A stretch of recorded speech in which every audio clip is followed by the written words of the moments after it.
Bismillahirrahmanirrahim. Buah semangka enak rasanya, biasa dihidang untuk buka puasa. Mari jawab salam Ustadz dengan penuh bahagia. Insya Allah kita semuanya jadi orang kaya, calon penghuni surga. Assalamualaikum warahmatullahi wabarakatuh.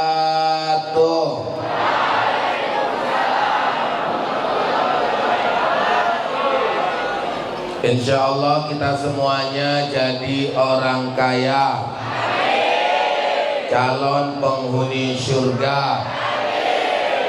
Enak ya Ustadz, udah kaya masuk surga. Amin ya rabbal alamin. Alhamdulillah wassalatu wassalamu ala rasulillah Sayyidina Muhammadin ibni Abdillah wa ala alihi wa ashabihi wa mawala. Qala Allah ta'ala fil Qur'anil Karim, A'udzu billahi minasyaitonir rajim. Bismillahirrahmanirrahim.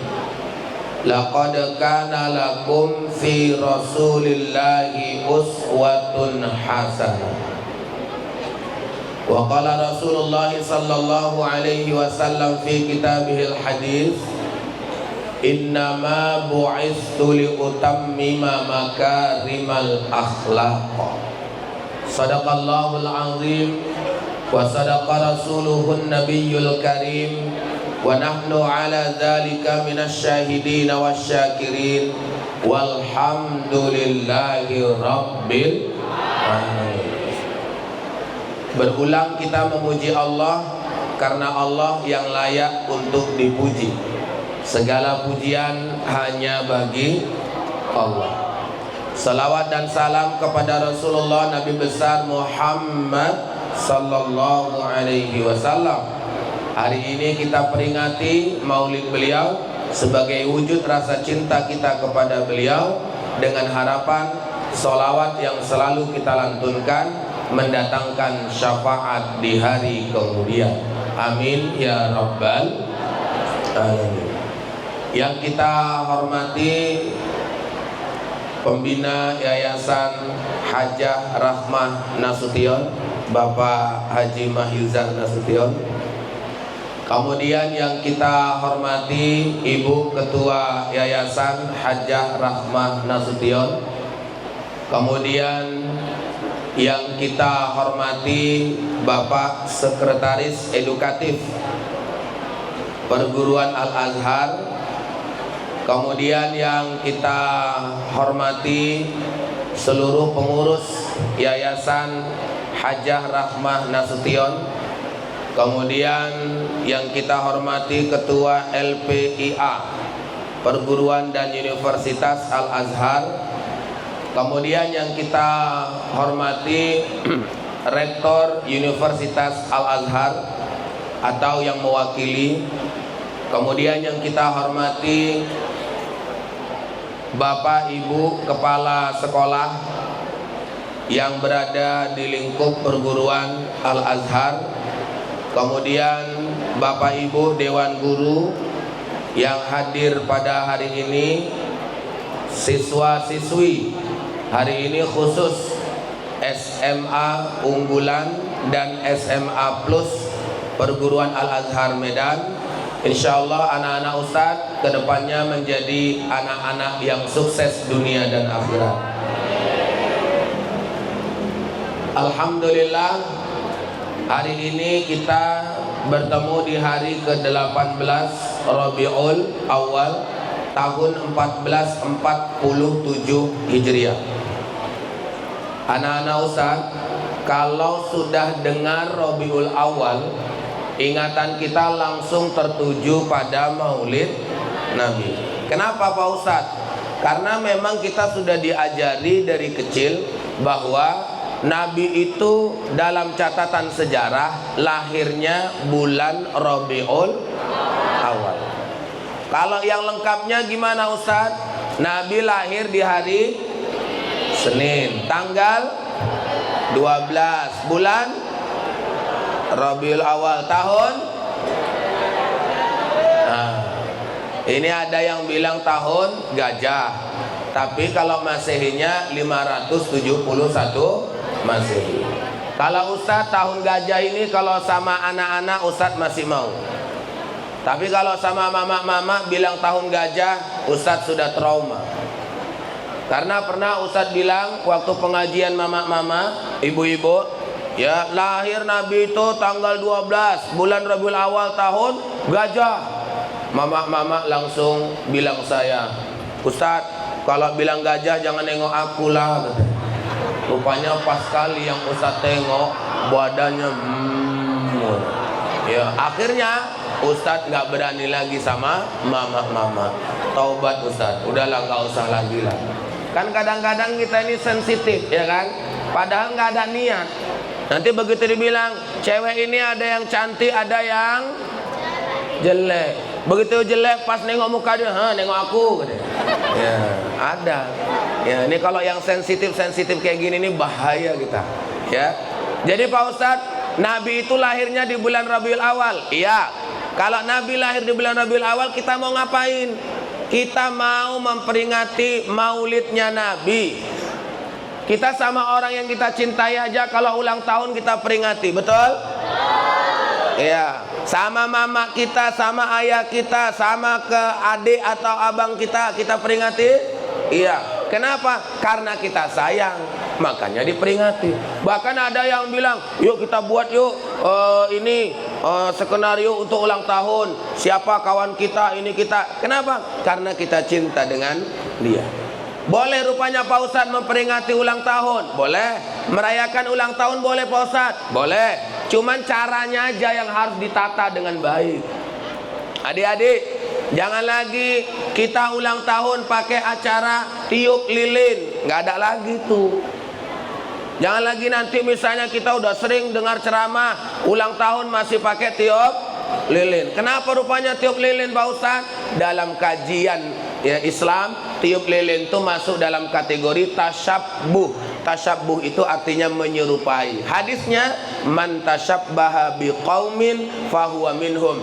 Barang siapa menyerupai suatu kaum maka dia termasuk dalam golongan mereka. Emangnya itu siapa yang buat? Ada agama, saya tidak sebut. Ya, mereka punya ritual. Kalau mau berdoa, mereka ngidupkan lilin. Itu jangan diikut. Kalau sekarang adik-adik masih lumayan.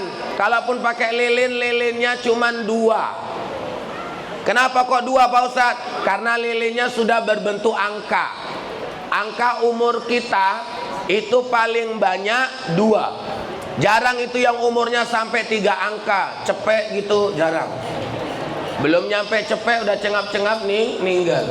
Ya, kita rata-rata 2. Lah kalau zaman dulu itu tiup lilinnya, ya ulang tahun ke-10 lilinnya ada 10.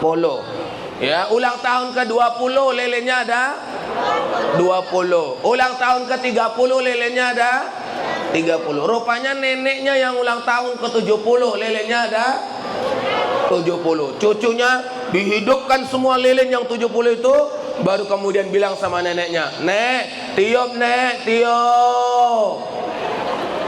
Neneknya nggak tahu diri, ditiup juga. 70 lilin nggak mati-mati, malah nenek tuh duluan yang mati. Kalau ada nenek-nenek mati karena niup lilin ulang tahun, matinya bukan mati syahid, tapi mati offside. Kayak mana mati offside Pak Ustadz? Mati sebelum bertaubat kepada Allah Subhanahu wa Ta'ala. Nah, adik-adik bisa nggak kalau ulang tahun nggak pakai tiup lilin? Betul? Janji? Iya. Pak Ustadz, aku ngelempar tepung kayak mana Pak Ustadz? Boleh Pak Ustadz. Udahlah, nggak apa-apa lah, ya kan, sedekah tepung sedikit awak gini, ya kan. Cuman jangan telur itu loh, telur itu ngeri kali itu. Pas pula telurnya itu nggak pakai jilbab dia, kan, diapakan ke ininya, rambutnya terakhir dia harus rebonding, ya, gara-gara telur. Tapi adik-adik yang positif aja. Pak Ustadz, aku ulang tahun pakai kue ulang tahun boleh? Boleh.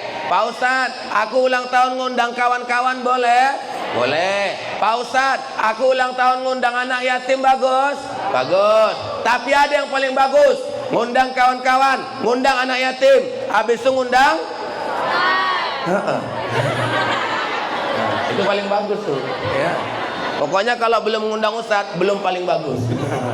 Iya, makanya kalau ulang tahun ngundang Ustadz. Pak Ustadz, ya, kalau misalnya kita merayakan ulang tahun sendiri bagus. Nah, ini yang kita rayakan ini adalah Maulid Nabi kita Muhammad sallallahu alaihi wasallam. Pak Ustadz, ini merayakan kayak gini, ini bagus ini. Jangankan merayakan, bahagia saja dengan kelahiran Nabi itu sudah bagus. Pernah baca dalam catatan sejarah, siapa yang mendapatkan manfaat besar ketika dia merasa bahagia dengan kelahiran Nabi? Jawabnya, bukan orang Islam, bukan orang yang meyakini kerasulan Nabi, tapi orang yang menentang Islam, bahkan berencana ingin menghancurkan Islam. Siapa itu Pak Ustaz? Namanya Abu Lahab. Abu Lahab itu dalam catatan sejarah, waktu Nabi lahir, dia bahagia, dia senang. Karena senangnya dia memerdekakan budak. Nama budak yang dimerdekakan itu adalah Suwaibah. Pertanyaannya, apa manfaatnya?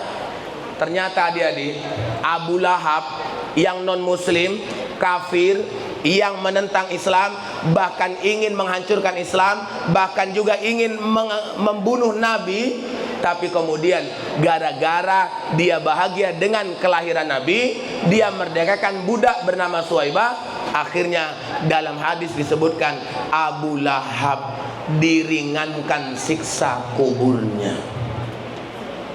Pertanyaan sederhananya gini, lah Abu Lahab orang kafir, Abu Lahab menentang Islam, dia bahagia saja sudah diringankan siksa kuburnya. Apalagi kita ini umat Islam, meyakini kerasulan Nabi, memperjuangkan Islam, komitmen dalam Islam, dan syiar terus terhadap Islam. Kita bahagia dengan bulan kelahiran Nabi. Insya Allah adik-adik semuanya, kita yang bahagia tidak hanya ringan siksa kuburnya, tapi insya Allah kita semua dilepaskan Allah siksa kuburnya. Amin ya rabbal alamin. Pak Ustadz, berarti ini bagus nih Pak Ustadz, acara kayak gini nih bagus. Apalagi yang kita lihat diperdebatkan orang kan cuman ininya aja nih, spanduk ini aja kayaknya. Peringatan Maulid Nabi, ini nggak ada dalilnya katanya. Iya, ini spanduknya. Coba kalau diganti peringatan Maulid Nabi dengan kajian Islam tentang sejarah Rasulullah, nggak jadi bid'ah nih Pak. Ya, sekarang yang diperdebatkan orang hanya cover, ya, hanya kemasan. Kalau kemasan apalah ininya. Kalau saya bilang jangan tertipu dengan kemasan. Kalau ada adik-adik punya air mineral, itu banyak mereknya. Ada Aqua, Ainikua, Ades, ya macam-macam. Itu hanya kemasan. Yang penting kemasannya atau isinya. Nah, isi kan. Kalau ini kemasan, peringatan Maulid Nabi, udah itu kemasan, makanya nggak usah dibahas. Yang dibahas apanya? Isinya. Lah pertanyaannya, isinya di sini bagus-bagus? Bagus. Silaturahmi ada hadisnya? Ada. Ya, tengoklah kita ini ngumpul kayak gini, ini kan silaturahmi. Tengok-tengokan kawan. Tengok. Ya, rupanya pas yang ditengok gini-gini nah. Iya. Udah, tengok-tengokan. Ini silaturahmi. Nabi mengatakan orang yang mau panjang umurnya, luas rezekinya, falyasil rahimah, hubungkanlah silaturahmi. Habis itu Pak Ustaz, di sini Pak Ustaz ada Ustaz datang, ada ceramah, bagus ini? Bagus. Ini berarti kita sedang membentuk majelis taklim. Kata Nabi, ada 6 majelis yang dijamin kebaikannya oleh Allah. 6 majelis yang dijamin kebaikannya oleh Allah. Salah satunya dari 6 majelis itu adalah majelis taklim. Bahkan Nabi mengatakan, siapa yang duduk di majelis taklim, maka dia akan mendapatkan pahala seperti melaksanakan sholat sunat 1000 rakaat. Adik-adik ada yang pernah sholat sunat 1000 rakaat? Sama, Ustaz pun belum pernah. 1000 rakaat. Jangankan 1000 rakaat, tarawih sama witir yang 23 rakaat di masjid kita, itu pun kita cari-cari info. Ada nggak yang 11 ya? Kenapa? Di masjidku 23 loh, banyak kali. Ya aku nyari yang 11 lah ini. Ya gak jauh masjidnya, biarlah aku berkorban minyak sedikit katanya. Yang penting 11. Ini duduk aja kita di sini sudah 1000 rakaat sholat sunat. Ada yang nanya, Ustaz, kalau duduknya ngantuk kayak mana Pak Ustaz? Dikurangi nggak pahalanya Pak Ustaz? Saya bilang, hadis itu nggak ada cerita ngantuk atau tidak ngantuk. Pokoknya terduduk aja kita di sini sudah dapat 1000 rakaat sholat sunat. Ibu-ibu ada yang bilang, Ustaz cocoklah kalau gitu ngantuk aja lah aku ya. Nah silakan Bu kalau mau ngantuk, tapi tolong cari ancak yang bagus. Berlindunglah di balik tiang atau berlindunglah di balik dinding. Kenapa Pak Ustaz? Supaya Ustaznya nggak nampak. Adik-adik yang duduk di depan ini mohon maaf, yang nampak Ustaz ini tolong semangati Ustaz ya. Mukanya disetel. Ya, mukanya disetel, semangat, ya kan? Udah agak-agak senyum-senyum gitulah, ya kan? Ya, karena jamaah mempengaruhi Ustadz, mempengaruhi Ustadz deh ceramah sama pengajian akbar mama-mama. Ustadz datang habis sholat Jumat tuh kan cepet Ustadz datang. Begitu datang, Ustadz tengok pas di saf yang pertama, barisan pertama, maaf ya, masih banyak ibu-ibu yang muda-muda. Ustadz semangat masuk sholat sunat tahiyatul masjid. Begitu selesai tahiyatul masjid, Ustadz doa, habis doa balik arah ke belakang. Rupanya yang muda-muda sudah ditimpah, di depan ada nenek-nenek semuanya. Maksud Ustadz apa ini Ustadz? Ini kayaknya ada yang gak enak nih aku nih. Bukan gitu. Yang tadinya kan kalau yang di depan muda-muda kan awak semangat kan. Judul ceramahnya pun semangat hidup. Rupanya yang di depan nenek-nenek. Berubahlah judul ceramah, ingat mati. Ya, kenapa? Nenek-nenek di depan. Ya udahlah, ingat mati. Ya. Pak Ustadz lah. Ya. Ngaruh rupanya itu. Ya ngaruh lah. Yang di depan-depan ini kalau ada yang ngantuk, ini bahaya. Mempengaruhi Ustadz, jelas. Ustadz ceramah di Galang, 1,5 jam pergi ke Galang itu dalam perjalanan. Sampai di sana ceramah cuma 15 menit. Kenapa kok cepat kali Pak Ustadz? Tapi acara hari besar. Rupanya waktu Ustadz ceramah, ada bapak-bapak pakai jubah warna putih, sal putih, dia sorban melilit-lilit gini. Udah, Ustadz ceramah. Ustadz kasih humor, dia mukanya gini. Kasih humor lagi, gini juga. Kasih humor lagi, masih gini juga. Lama-lama enak Ustadz nengok dia. Ya, habis wabillahi taufiq wal hidayah. Selesai. Jamaah nanya, Ustadz kok cepet kali perjalanan Ustadz sama ceramah Ustadz kok nggak sebanding katanya. Ya maaf ya Bu, ada. Ya. Aku nggak berani lah main tangan ya kan. Kenapa Ustadz dong? Main mulut. Sekarang orang kalau mau ini main mulut aja. Ya ada. Dah. Akhirnya apa? Akhirnya nggak semangat. Hati-hati ya deh ya. Kalau kita di depan ini kalau ada rencana ngantuk, tolong diurungkan niat ngantuknya. Nah, kita kasih senyum supaya apa? Supaya semangat Ustadznya. Pak Ustadz, ini jamaahnya rame pasti semangat. Semangatlah. Mana ada cerita nggak semangat kalau kayak gini? Ada yang bilang, Ustadz Abdul Somad kenapa kok semangat kali ceramah? Ya semangat. Orang jamaahnya ribuan. Kayak mana nggak semangat? Suaranya kok nggak habis-habis ya? Ya nggak habis-habis. Karena adik-adik yang rame kayak gini nih bisa menyumbang kebaikan suara untuk ustadznya. Oleh sebab itu tatap wajah saya. Iya. Kok gitu Mas? Iya. Awak kalau ceramah jamaahnya sikit, alah, nengok muka jamaahnya gini semua, habis itu nggak semangat. Ustadz pernah ceramah, jamaahnya macam formasi main bola. Ya 4-4-2-1. Kayak mana itu Pak Ustadz?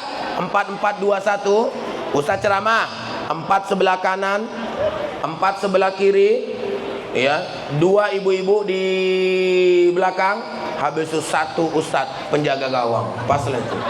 4, 4, 2, 1. Tapi ustaz itu yang paling parah itu ustaz. Belum, ada lagi yang parah.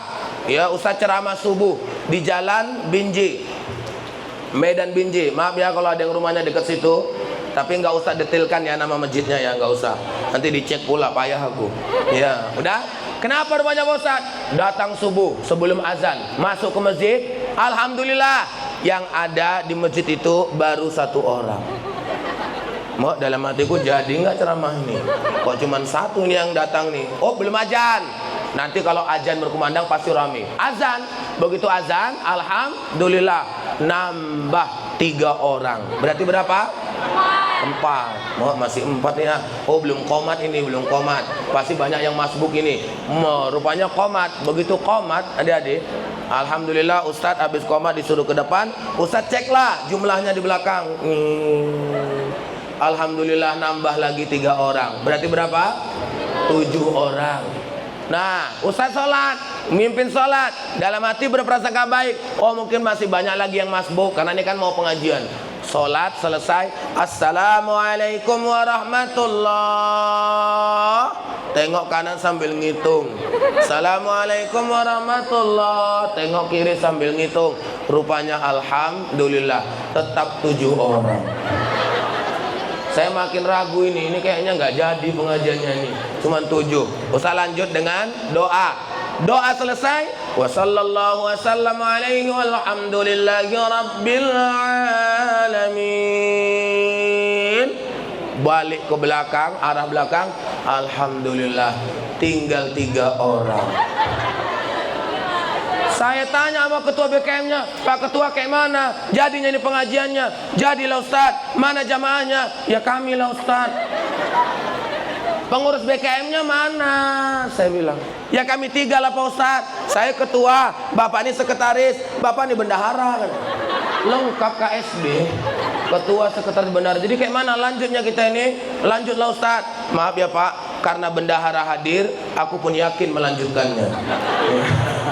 Kok sempat bendaharanya nggak datang, udah lanceng pulang aja lagi.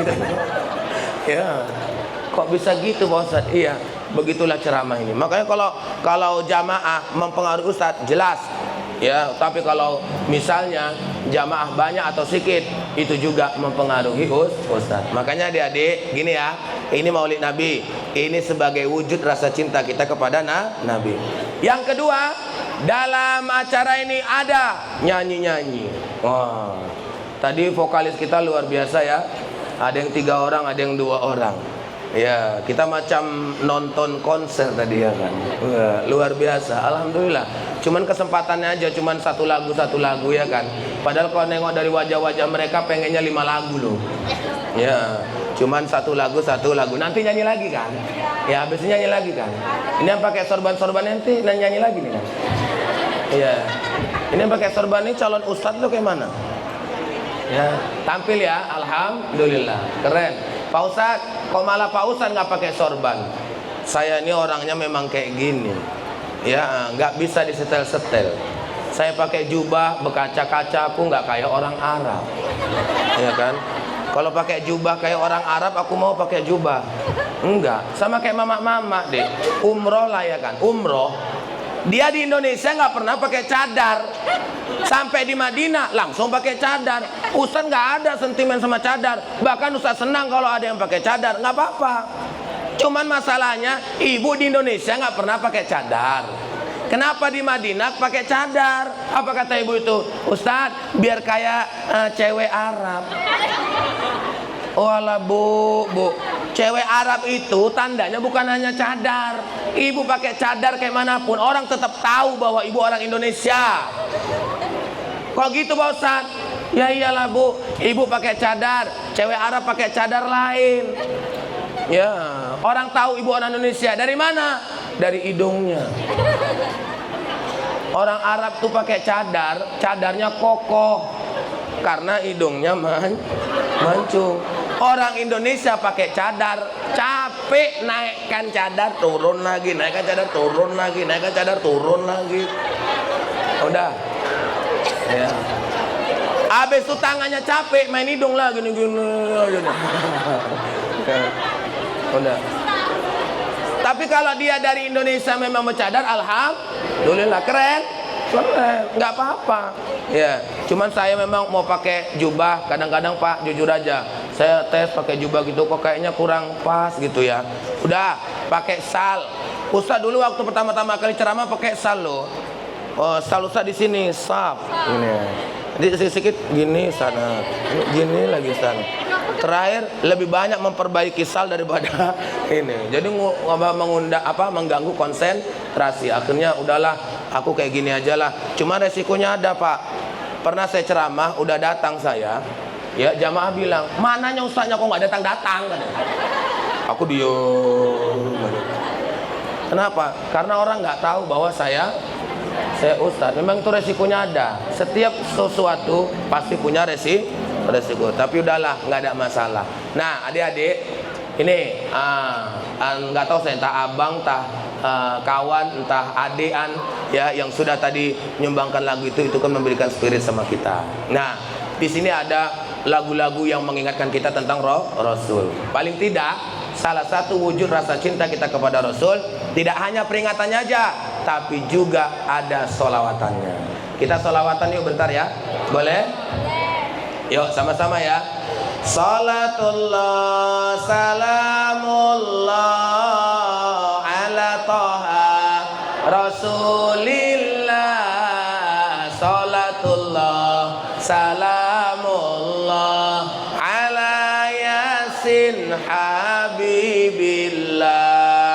Tawassalna bismillah wa bil hadi Rasul wa kulli mujahidin lillah bi ahlil badri ya Allah. Sekali lagi yang semangat. Salatullah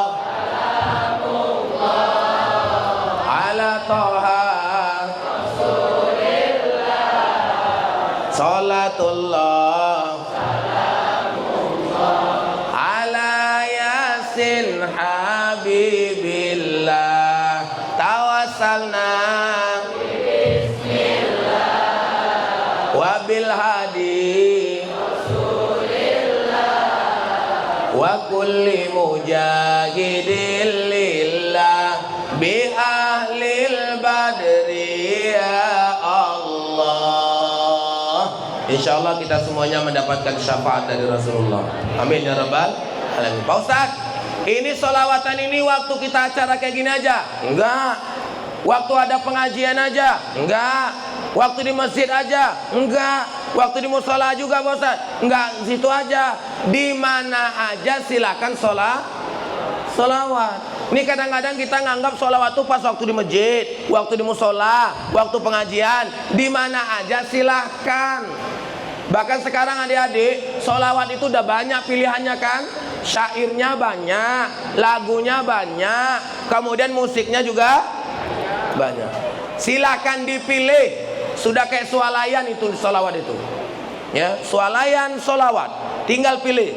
Tapi bisa nggak Pak Ustaz disesuaikan dengan suasana hati kita? Bisa. Kalau adik-adik lagi sedih, galau, banyak masalah, cari nada sholawat yang rendah. Kalau lagi bahagia, naikkan sedikit. Kalau lagi riang, gembira kali, naikkan sedikit lagi. Dah. Kayak mana contohnya Pak Ustaz? Ini contoh. Lagi sedih, galau, banyak masalah. Cari nada yang rendah. Sallallahu ala Muhammad. Sallallahu alaihi wasallam. Sallallahu ala Muhammad. Sallallahu alaihi wasallam. Itu lagi sedih, galau, banyak masalah. Kalau lagi bahagia, naikkan sedikit. Allahumma salli ala sayyidina Muhammadin tibbil qulubi wa dawaiha. Itu kalau lagi bahagia. Kalau riang, gembira kali, naikkan sikit lagi. Salatullah salamullah ala taha rasulillah. Salatullah salamullah ala yasin. Wah, itu lagi riang gembira. Pak Ustaz, bisa kayak gitu? Bisa. Jadi nanti kalau di depan kelas pas istirahat, ada yang duduk-duduk di taman, dia sholawatan, sallallahu ala Muhammad.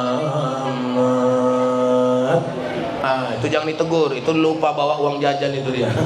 Ya, kenapa? Nggak ke kantin dia, ya. Tapi memang sholawat sekarang udah keren. Ada lagi deh, mama-mama nanya sama Ustadz, Ustadz, kalau pulang suami disambut pakai sholawat boleh? Boleh? Ya boleh. Orang Nabi aja dari Mekah ke Madinah, sampai di Madinah disambut oleh golongan Ansor. Tala'al badru alaina min saniyatil wada wajaba syukru alaina mada'a lillahi da'. Itu Nabi. Jadi kalau ada misalnya mau nyambut istri, nyambut suaminya pulang pakai sholawat, bagus, bagus. Tapi sesuaikan waktunya. Bulan tua beda sama bulan muda. Kalau suami pulang pas bulan tua, abang pulang, sallallahu ala Muhammad. Masuk suaminya, sallallahu alaihi wasallam. Itu kalau bulan tua. Tapi kalau suami pas pulangnya bulan muda, abang pulang, salatullah salamullah ala toha rasulillah, salatullah salamullah ala yasin habibillah. Ini tangannya kok gini-gini, cepat setor, cepat setor. Itu kalau bulan muda. Pak Ustadz, ini serius nih Pak Ustadz, serius. Bahkan adik-adik yang tadi pandai nyanyi tuh, suaminya pulang boleh disambut pakai lagu, boleh, lagu romantis. Suami pulang, tok tok tok, assalamualaikum, waalaikumsalam. Abang ya bang, iya dek, bentar ya bang, adik bukain pintunya, kereka, buka, senyum, kasih lagu romantis. Dalam sepiku kaulah candaku, dalam gelapku kaulah pijarku, dalam hatiku engkaulah cintaku. Suaminya heran, masuk suami ke kamar, ikuti dari belakang, sampai di kamar peluk dari belakang. Kaulah lentera di dalam jiwa, kuatkan raga, peluk nan cinta, semoga abadi cinta untuk selamanya. Suaminya makin heran dengan istrinya. Akhirnya dibalas sama suaminya dengan satu lagu. Bila Israel datang memanggil, jasad terbujur di pembaringan, tolen-tolen. Istrinya marahlah, abang nih ada lagu romantis, abang lagu Bila Israel pula. Iya adikku, tengok kau malam ini buang tabiat kau. Ya, kenapa nggak pernah kau kayak gini? Nah, maaf ya adik-adik, inti yang kedua itu adalah mencintai Rasulullah itu dengan rajin bersolawat. Yang ketiga apa Pak Ustaz? Cinta kepada Rasul dengan cara meneladani Rasulullah sallallahu alaihi wasallam. Kiblat kita, contoh kita bukan selebritis, bukan artis, ya. Kita yang kita contoh itu adalah Nabi. Kalau selebritis payah. Nanti sikit-sikit nyontoh artis, si cewek kementelan, nengok Syahrini, ya Syahrini tahu kan? Sikit-sikit, alhamdulillah ya, sesuatu. Ya, habis itu jalan, apa katanya? Maju cantik, mundur cantik, maju cantik, mundur cantik. Awak jadi kayak gitu, ngikutin artis. Jangan. Yang diikuti itu adalah Rasul. Kenapa yang diikuti itu Rasul? Karena Rasul punya akhlak yang sangat mulia. Di mana Pak Ustadz bisa tahu Rasul punya akhlak yang mulia? Dalam Al-Quran Allah berfirman, wa innaka la'ala khuluqin azim. Dan sesungguhnya engkau Muhammad, akhlakmu itu sangat tinggi. Itu Allah yang bilang. Ya, yang bilang Nabi akhlaknya mulia itu adalah Allah. Makanya kita udah, oh ini Nabi adalah contoh kita semuanya. Pak Ustadz, apalagi yang menjadi dasar itu Pak Ustadz? Loh, kan ayat tadi sudah Ustadz baca. Laqad kana lakum fi Rasulillahi uswatun hasanah. Sungguh dalam diri Nabi itu terdapat suri tauladan yang baik. Berarti contoh kita adalah Nabi. Udah, habis itu apa lagi Pak Ustadz? Catat, dalam hadis Rasulullah SAW bersabda, ya, misi besar Islam, orientasi ya besar ajaran Islam itu adalah innama bu'istu liutammima makarimal akhlak. Apa? Sesungguhnya tidaklah aku diutus, kata Rasul, kecuali untuk memuliakan akhlak. Jadi tema kita hari ini udah pas. Ya, dengan peringatan Maulid Nabi bisa membentuk akhlakul karimah. Kayak mana caranya supaya akhlakul karimah bisa terbentuk? Maka adik-adik kita contoh Nabi yang berakhlak mulia. Nanti setelah itu baru kita bisa menjadi intelektual muslim. Intelektual muslim itu siapa? Orang yang berpikir tentang kehidupan dunia dan akhirat berdasarkan agamanya, bukan berdasarkan nafsunya. Menjadi muslim yang intelektual sebagai pribadi yang cerdas seperti Rasulullah. Beda itu, intelektual muslim dengan muslim yang intelektual. Beda. Nah, jadi kita cerita akhlak dulu. Pak Ustadz, banyak kali nih cerita-cerita Ustadz yang lain, kayak mana cara mencontoh Nabi. Betul. Ya, masing-masing Ustadz punya cara untuk menyampaikannya, betul. Tapi kalau Ustadz, adik-adik mau lihat cara ya Ustadz menyampaikan apa yang harus dicontoh dari Nabi, nanti buka surah Al-Fath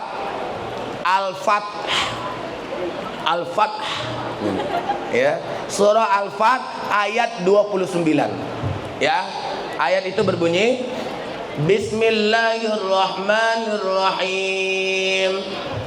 Muhammadur Rasulullah walladzina ma'ahu asyidda'u 'alal kuffari rahama'u bainahum tarahum ruk'an sujjadan yabtaghuna fadlan minallahi wa ridwana simahum fi wujuhihim min asaris sujud.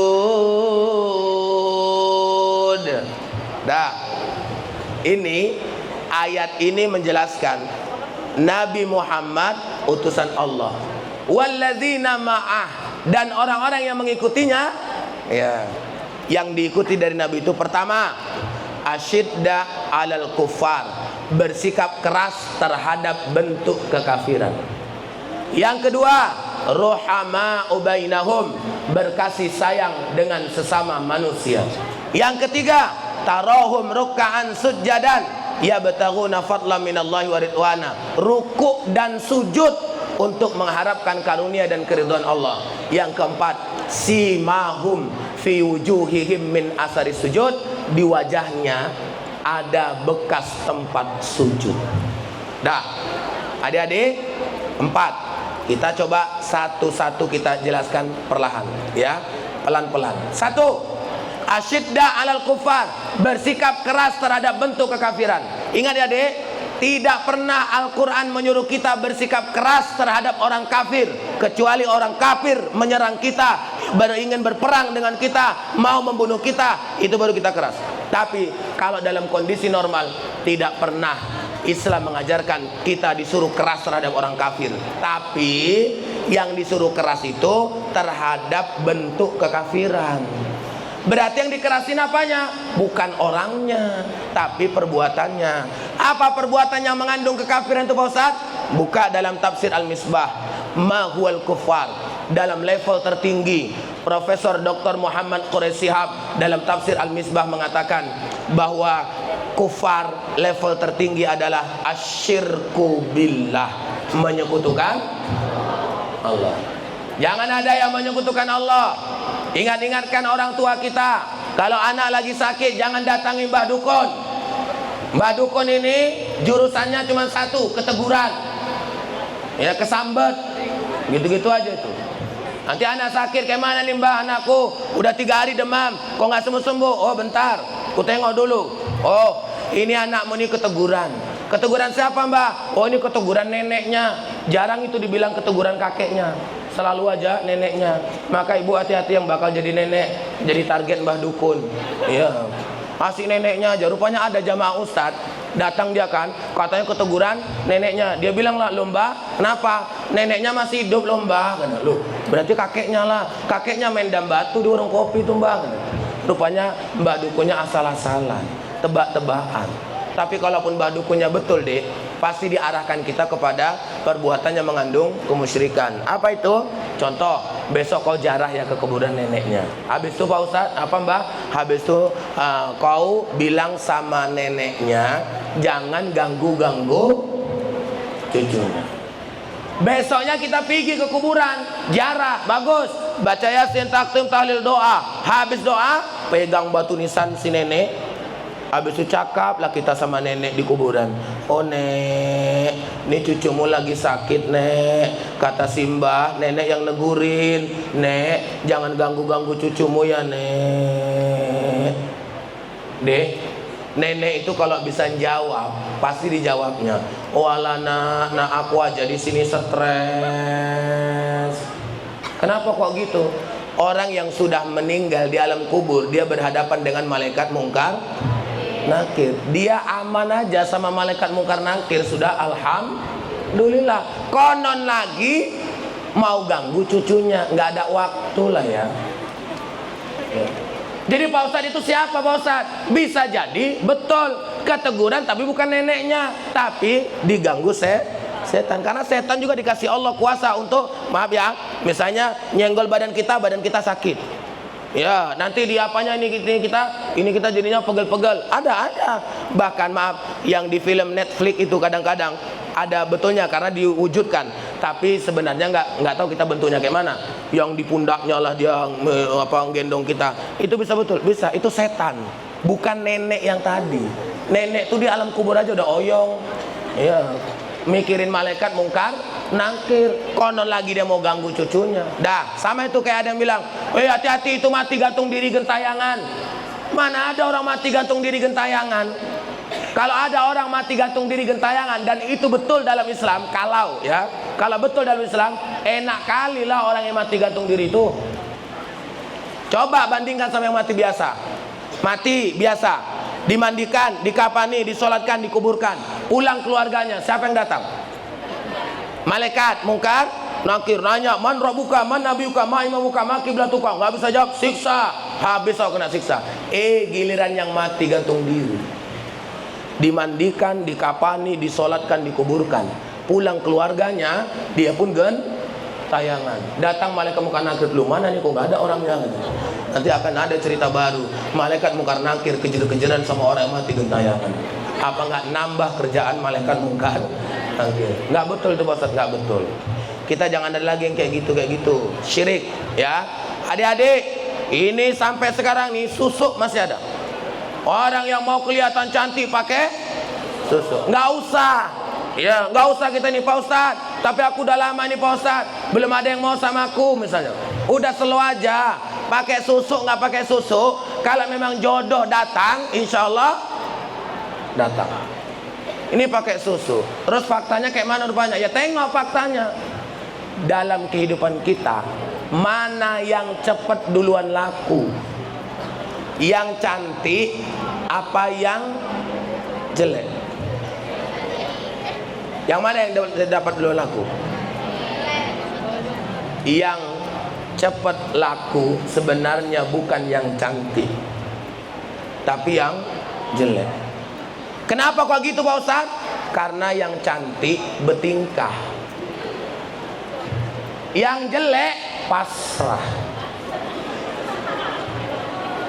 Asal ada yang ngelamar, yang jelek langsung bilang, ya udahlah bang, kita mainkan. Udah, bismillah ya bang. Udah, dek, kupinang kau dengan bismillah. Nggak apa-apa bang, bismillah pun nggak apa-apa lah bang. Ya, udah. Tapi kalau yang cantik, wih, datang cowok ngelamar, assalamualaikum, waalaikumsalam dek, abang rencana mau ngelamar adik. Betul bang, betul dek. Serius abang? Serius dek. Maaf ya bang, abang kemarin naik apa? Oh, abang kemarin naik kereta dek. Kereta apa bang? Kap 70. Alah bang, minimal naik Ninja Double R lah bang. Cewek-cewek ini kadang payah. Nengok cowoknya naik kereta Kap 70 langsung mundur. Maunya Ninja Double R. Dik, yang cewek-cewek usah diingetin ya. Kalau ada cowok naik Ninja Double R, cowok naik kereta Satria FU, hati-hati, itu jebakan Batman. Mulai yang sana. Saya nanya anak lajang, kenapa kalian suka kali naik kereta Satria FU itu? Apa kata? Bang macam nggak pernah lajang aja bang bilang. Macam nggak pernah muda. Kenapa rupanya? Nggak bang, tengok nih tempat duduknya. Kan nyambung sana kan, nyambung. Nih tempat duduknya, tengok nih. Ini bang, kalau malam minggu ku bawa cewek, begitu naik dia hanya satu yang diingatnya, Teletubbies berpelukan.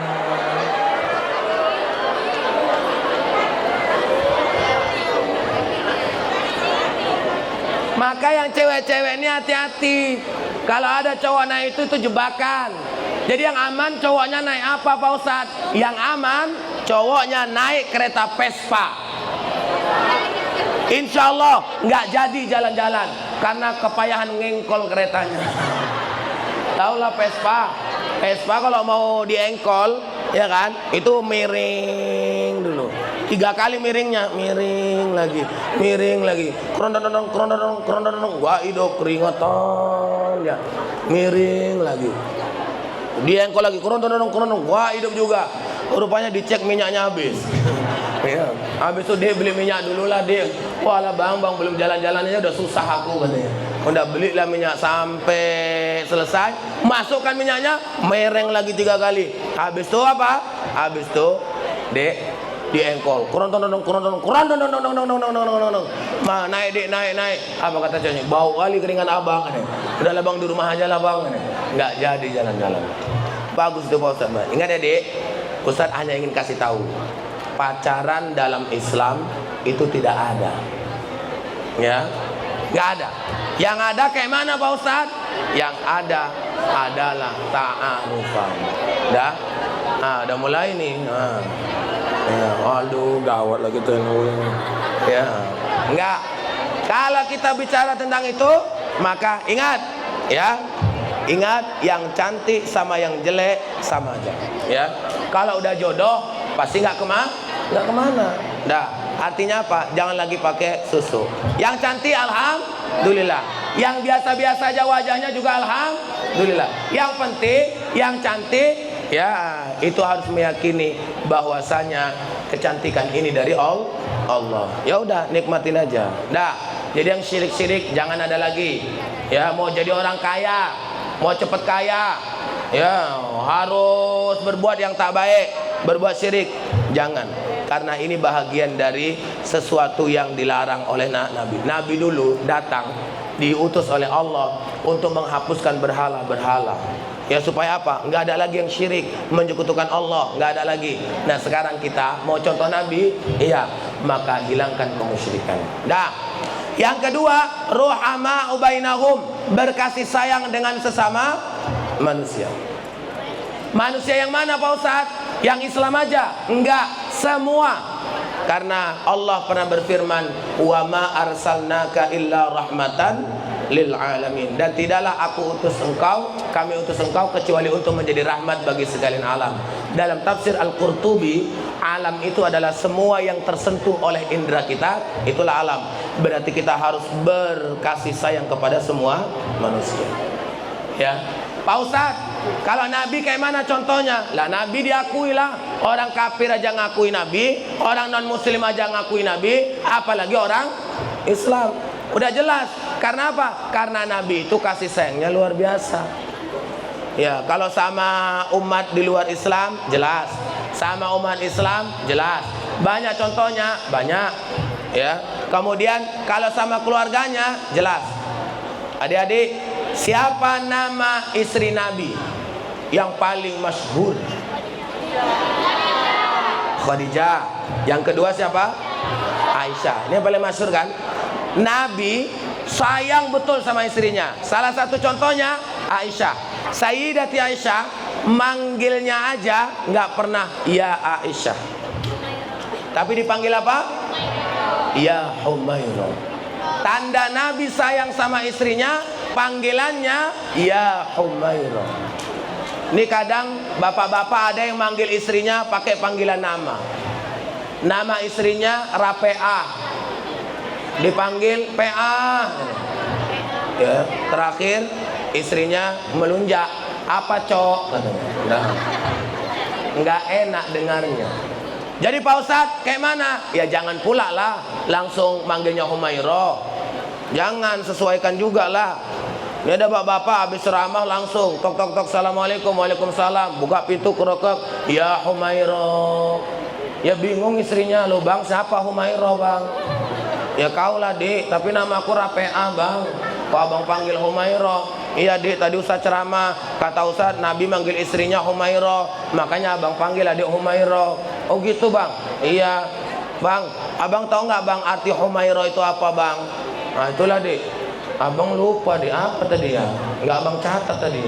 Ya Humairah itu bang artinya yang putih kemerah-merahan. Oh gitu ya dek? Iya bang. Berarti nggak cocok sama kau lah ya dek ya. Kau kan hitam legam. Jadi cocoknya apa bang? Ya Hajar Aswad. Langsung ditutup pintu, langsung tidur teras katanya. Ya, Hajar Aswad anak 7 juga. Ya, udah. Disesuaikan. Panggilan anak boleh? Boleh. Ya. Kalau orang kampung panggilannya panggilan anak, mama, bapak. Kalau panggilan orang yang tinggalnya dekat kota, ayah, bunda. Kalau dari kota, mama, papa, mimi, pipi, mami. Tuh keren. Sesuaikan. Sesuaikan. Kalau di kampung jangan panggil mama papa. Ini di kampung manggilnya mama papa, ya nggak cocok.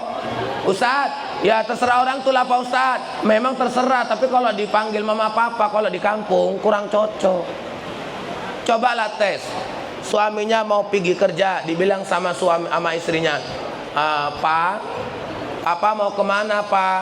Dijawab sama suaminya, Papa mau dodo sawit mah. Kan nggak cocok. Ya, emangnya mama hari ini mau kemana? Mau ngeramban kangkung kan? Ya Allah, nggak cocok. Turun marwah mama papa itu loh, gara-gara dipakai sama orang kampung. Tapi kalau kerjanya ini di kantor, cocok, cocok. Begitu di kantor, mau pergi kerja ditanya, Papa, kenapa Papa kok buru-buru? Iya ma, Papa lagi ditunggu meeting di kantor. Cocok? Papa nggak sarapan dulu Pak? Enggak ma, di kantor ada. Papa nggak minum teh dulu Pak? Enggak ma, di kantor ada. Papa nggak baca koran dulu? Biasanya baca Pak? Enggak ma, di kantor ada. Papa nggak cium mama dulu Pak? Enggak ma, di kantor ada. Wah ini jadi nggak ke kantor ini? Nggak jadi. Nggak usah kantor. Siapa itu yang bilang ada tadi dulu? Ya. Jadi nama ini apa? Nah kami Ya pakai panggilan Islami. Ya, saya dengan istri saya panggilannya Umi Abi. Kok aneh kali kalian? Sabar, jangan baper kalian ya, jangan baper. Sabar nanti. Ya. Saya panggilannya Umi Abi. Saya bilang sama istri saya, Umi, ya Abi. Abi ganteng Mi? Enggak. Sakit kali hati saya. Siapa lagi yang bilang saya ganteng kalau bukan istri saya? Tapi kemudian istri saya bilang apa? Abi memang nggak ganteng, tapi Abi manis.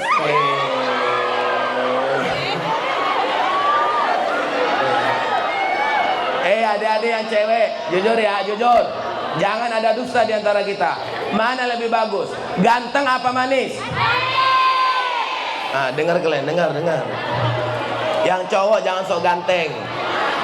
Karena kalau ganteng ditengok sekali, wih gantengnya. Tengok 2 kali, muak kali aku nengok dia. Itu ganteng. Tapi kalau manis, tengok sekali, wih manisnya. Tengok 2 kali, ya Allah makin manis.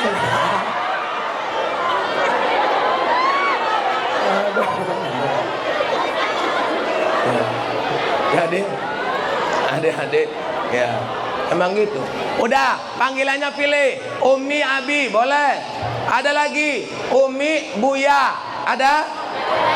Ada. Boleh, silakan. Ada lagi panggilan romantis. Boleh, Pak Ustadz? Boleh. Manggilnya apa? Ayang Beb. Boleh. Ya. Boleh. Jadi manggilnya itu jangan yang ini. Pak Ustadz, kalau manggilnya My Honey, boleh. My Darling, boleh. Terserah. Yang penting panggilan romantis sebagai wujud rasa kasih sayang. Dah. Adik-adik ini sama kawan pun gitu deh. Manggilnya jangan panggilan ejekan. Ini kadang-kadang sekolah-sekolah kayak gini Ustadz udah pernah ngerasakan. Ustadz dulu dipanggil apa? Ciplek, cili, pendek, elek. Loh kalian kok bahagia kali dengan penderitaan Ustadz? Ustadz dulu dipanggil ciplek, cili, pendek, elek. Asal dipanggil, ciplek. Ustadz belajar dari guru Ustadz, kalau kau diejek jangan marah. Jadi asalkan dipanggil, ciplek. Apa? Nggak marah Ustadz. Jadi orang tuh kan capek ngejek kita kan. Udah. Tapi begitu dia panggil ciplek, pulang berkaca di cermin. Wah. Tengok wajah segala macam. Dalam hati saya betul rupanya. Dan memang kalau adik-adik saya tunjukkan foto Ustadz dulu waktu ini, maaf Pak ya, waktu kecil, waktu zaman-zaman kalian SMA kayak gini, ya Allah, cilik, pendek, elek. Tapi adik-adik, alhamdulillah, beruntunglah kalau kita diejek orang, karena ketika kita diejek, kita akan bangkit dari kekurangan itu. Ya kan? Jadi yang diejek jangan bersedih. Tidak selamanya ejekan itu akan abadi, melekat dalam hidup kita. Tapi ejekan itu bisa berubah seketika. Dan saya ikut merasakannya. Gara-gara Ustadz dibilang cilik, pendek, elek, sekarang Ustadz sudah berubah. Cilik, mana pula kecil lagi Ustadz? Badan kayak gini nih ya kan. Pendek, maaf ya, sekarang tinggi Ustadz tuh 170. Udah ya. Elek,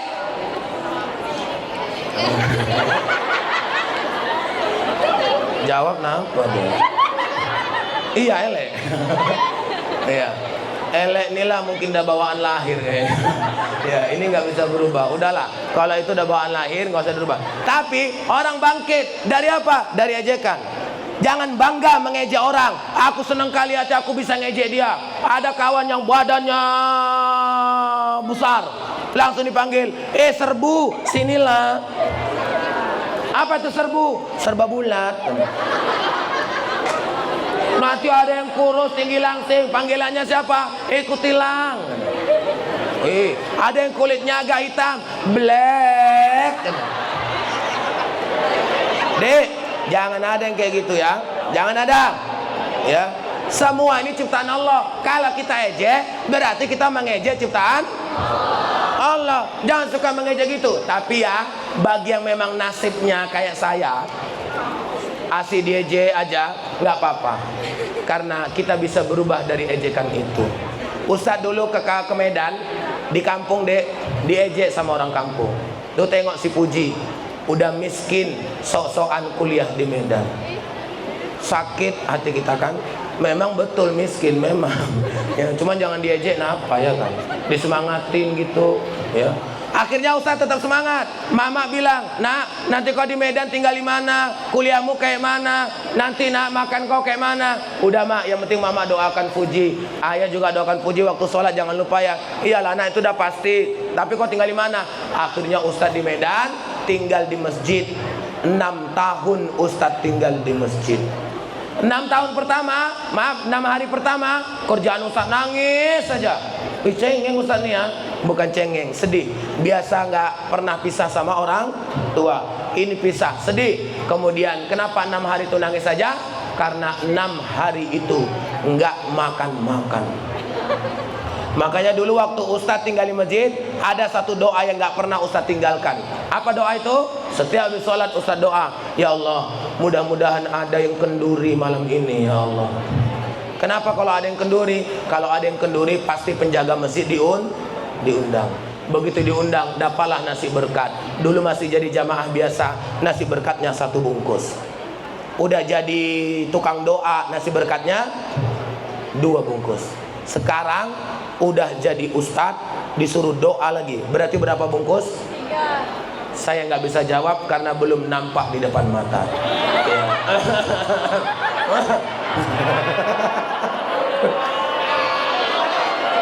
Iya, ya.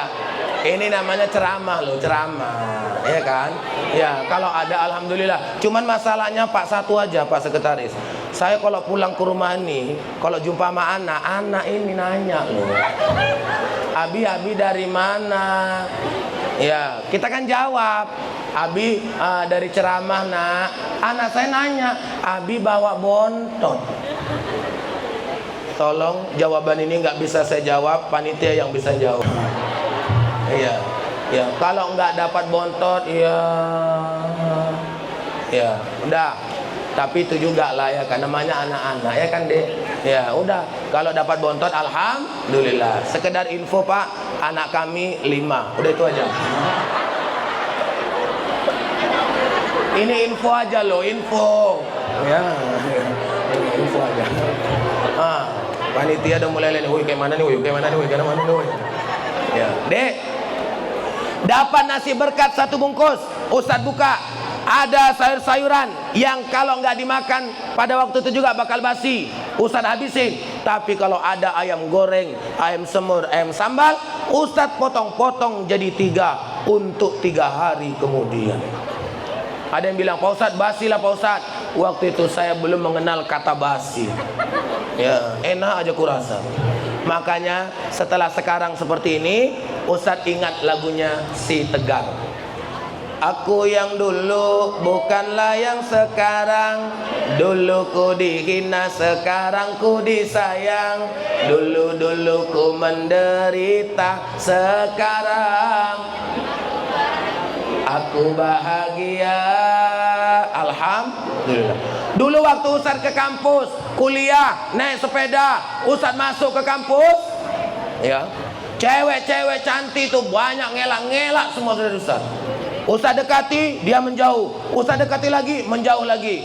Ustadz tidak sakit hati, cuman ingin memotivasi diri.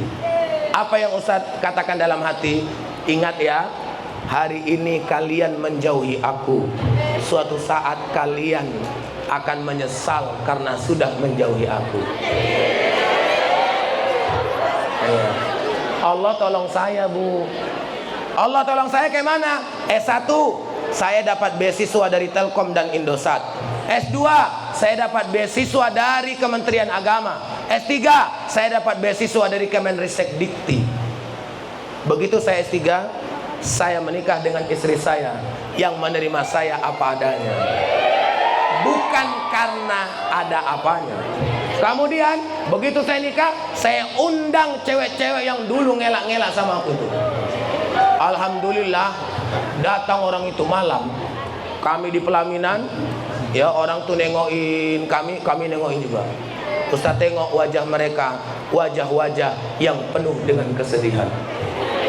Bahkan ada yang Ustaz tengok wajah mereka ada yang hampir meneteskan air mata. Kenapa Pak Ustaz? Nggak kebagian daging. Malam kali datang, ya. Malam kali datang, ya. Rupanya tinggal telur, ya. Dalam hati mereka, mak rugi aku nyumbang 100, cuma dapat telur. Maaf ya adik-adik yang dimuliakan oleh Allah. Kita berkasih sayang sama kawan ini yang susah dibantu, ya kan? Yang ini bersama dengan kita saling mengasihi dan saling menyayangi. Berbuat baiklah kita. Nabi itu nggak mengenal siapa yang baik sama kita baru aku baik sama dia, nggak ada. Nabi nggak pernah ngajarin kayak gitu. Jadi berbuat baik kepada siapa? Siapapun, walaupun dia tidak baik, dia tetap kita baikin. Para dengar ceramah Ustadz yang Rasul ke masjid dilempari batu, dilempari kotoran, diludahi, pernah? Pernah. Kemudian yang ngelemparin itu sakit. Apa yang dilakukan oleh Nabi?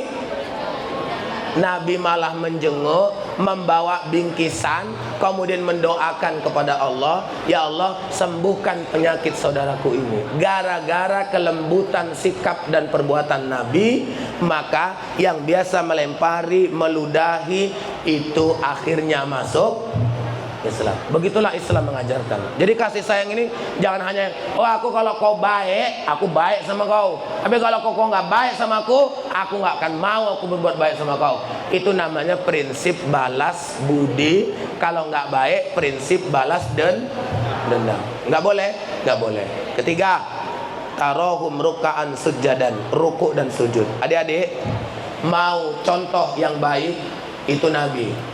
Nabi ruku dan sujud, iya. Bahkan dalam riwayat dijelaskan Nabi sholat sampai bengkak-bengkak kakinya. Ada nggak yang sholat sampai bengkak kakinya? Nggak ada. Tapi ada juga mama waktu sholat bengkak kakinya, kena asam urat. Ya ada. Ya tapi itulah Nabi. Dek, Ustadz hanya ngasih tahu saja, mengingatkan saja. Adik mau jadi orang yang cerdas, pelajarin itu. Apa manfaat ruku, manfaat sujud. Salah satunya orang yang cerdas dia sering bersujud di hadapan Allah. Ya. Kenapa? Kita orang-orang barat bilang, oh ini di kepala kita ini ada neuron. Padahal itu adalah istilah yang berasal dari bahasa Arab, neuron. Tapi yang menemukannya orang itu, mereka buatlah namanya neuron. Sama kayak kita kaji Harun Yahya dengan pendekatan Al-Quran. Ini kajian ilmiah dengan pendekatan Al-Quran. Pernah dengar teori Big Bang?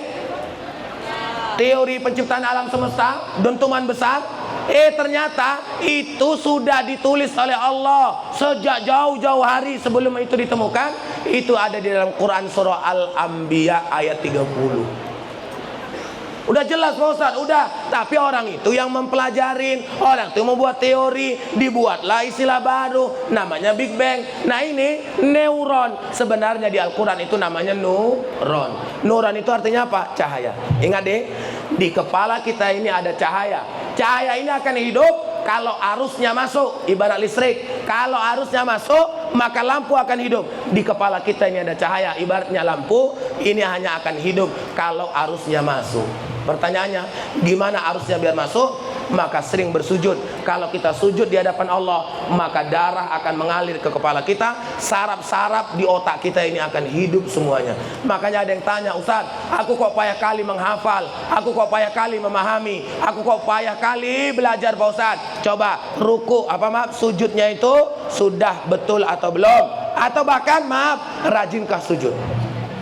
Ustaz dulu beruntung orang tua Ustaz nggak berada. Kok beruntung Pak Ustaz orang tua nggak berada? Karena maaf ya dek, Ustaz pergi sekolah minta uang jajan aja pun nggak dikasih. Begitu Ustaz sekolah, mak jajan mak nggak ada. Jajan apa mak? Nggak ada. Kok nggak ada sih mak? Bodoh nanti kok jajan aja. Ini kalau orang-orang tua dulu mungkin ada yang pernah mendengar istilah kayak gini nih. Bodoh nanti kau jajan aja kan. Ini kan saya tanya, sekarang ini kenapa mama kok nggak ngasih uang jajan? Rupanya maaf ya dek, bukan karena yang tadi itu, bodoh nanti kok, bukan itu. Karena memang mama saya nggak punya uang untuk ngasih jajan. Nah tapi ada hikmahnya juga. Kalau saya dulu asalkan istirahat, saya nggak pernah ke kantin. Tapi saya ketika istirahat, saya ke masjid, ya, di dekat sekolah ada masjid di kampung namanya kan, ke masjid dekat sekolah pas berdampingan dengan sekolah, walaupun bukan masjid sekolah. Kalau kita ini kan lumayan, udah ada masjid kita langsung kan, ini enggak. Itu ada masjid, setiap istirahat orang ke kantin, orang makan tahu isi, orang makan bakwan, orang makan gorengan, ya, minum es. Tapi saya di masjid hanya bisa sholat duha. Dan saya yakinkan kepada Allah, ya Allah, hari ini hidupku seperti ini, suatu saat aku akan berubah. Dan memang begitu. Alhamdulillah ditolong sama Allah. Ditolong sama Allah gimana? Ya alhamdulillah, apa yang kita lakukan hari ini berbuah manis. Dan sekarang Ustaz hanya menjalani hidup, aktivitas sehari-hari sebagai dosen, kemudian sebagai ustaz. Dan alhamdulillah sekarang Ustaz punya bisnis, ya, travel umroh. Ya, setiap bulan kami ada memberangkatkan jamaah ke tanah suci. Alhamdulillah. Itu bahagian dari kuasa Allah. Nah, dek, rukuk dan sujud di hadapan Allah. Jangan pernah bermimpi jadi orang sukses kalau kita tak mau rukuk dan sujud di hadapan Allah. Kenapa? Sang Maha Pemberi rezeki, Sang Maha mengatur kehidupan kita itu adalah Allah. Terakhir, simahum fi wujuhihim min athari sujud. Kami tunjukkan di wajah mereka ada bekas tempat sujud. Jadi kalau orang misalnya mau contoh Nabi di wajahnya itu ada bekas tempat sujud. Bekas tempat sujud itu apa? Dalam tafsir Jalalain, min asari sujud bimakna an-nur. An-nur itu artinya apa? Cahaya. Wajah kita bercahaya. Orang nengok kita bahagia. Orang lihat kita senang. Orang bersama kita damai. Itu ciri-ciri min asari sujud. Supaya wajah kita bercahaya kayak mana Pak Ustaz? Rajin-rajinlah tersenyum. Karena orang yang rajin tersenyum akan mentransfer energi positif kepada orang lain. Adik-adik yang dirahmati oleh Allah, ini deh, kalau kita contoh ini, ya, bersikap keras terhadap bentuk kekafiran, itulah sikap Nabi terhadap, ya, kemusyrikan dan segala macam. Berkasih sayang dengan sesama manusia, kemudian rukuk dan sujud di hadapan Allah, dan menunjukkan di wajah kita ada cahaya yang membuat orang bahagia melihatnya. Maka insya Allah kita akan menjadi orang yang mulia di hadapan Allah dan mulia di hadapan Rasulullah SAW. Nah, outputnya apa? Kalau akhlak Nabi sudah melekat dalam hidup kita, maka kita akan menjadi muslim yang sesungguhnya. Dalam intelektual, ya, Nabi itu orangnya cerdas. Maka jangan pernah berhenti untuk belajar. Karena belajar itu menjadi salah satu bahagian penting menjadi muslim yang intelektual. Tapi ingat, intelektual muslim itu beda sama muslim yang intelektual. Kalau intelektual muslim, ya, muslim yang berpikir, ya, yang berpikir dengan melandaskan pada nilai-nilai ajaran agama. Tapi kalau muslim yang intelektual, dia seorang muslim yang menunjukkan identitas keislamannya, tapi dia tampil sebagai orang yang cerdas. Ya, jangan tampil sebagai orang yang tidak cerdas. Karena Nabi fatona itu artinya cerdas. Baik, adik-adik, ini saja yang bisa saya sampaikan. Mudah-mudahan bermanfaat bagi kita semuanya. Kita doakan mudah-mudahan Yayasan Hajah Rahmah Nasution kedepannya semakin maju dan jaya. Kedepannya semakin menambah keberkahan, ya, khususnya untuk almarhum atau almarhumah keluarga besar yang telah membangun yayasan ini. Mudah-mudahan yang telah berpulang ke rahmatullah, Allah lapangkan kuburnya, Allah lepaskan siksa kuburnya, Allah terima amal ibadahnya, dan nanti akan berkumpul dengan keluarga di dalam surganya Allah Subhanahu wa taala. Amin ya rabbal alamin. Burung Irian, burung cendrawasih, cukup sekian dan wallahul muwafiq ila aqwamit thariq. Wassalamualaikum warahmatullahi wabarakatuh. Bismillahirrahmanirrahim. الحمد لله رب العالمين والصلاة والسلام على أشرف الأنبياء والمرسلين وعلى آله وصحبه رسول الله أجمعين اللهم يا محول الأحوال حول حالنا إلى أحسن الحال اللهم يا مقلب القلوب ثبت قلوبنا على دينك وعلى طاعتك اللهم يا أرحم الراحمين ارحمنا يا الله يا مجيب السائلين اللهم يا عزيز يا غفار اغفر لنا ذنوبنا ولوالدينا وارحمهما كما ربيانا صغيرا اللهم إنا نسألك الهدى والتقى والعفاف والغنى اللهم اجعلنا من المؤمنين واجعلنا من المتقين واجعلنا من عبادك الصالحين ربنا آتنا في الدنيا حسنة وفي الآخرة حسنة وقنا عذاب النار وصلى الله وسلم عليه والحمد لله رب العالمين تقبل الله منكم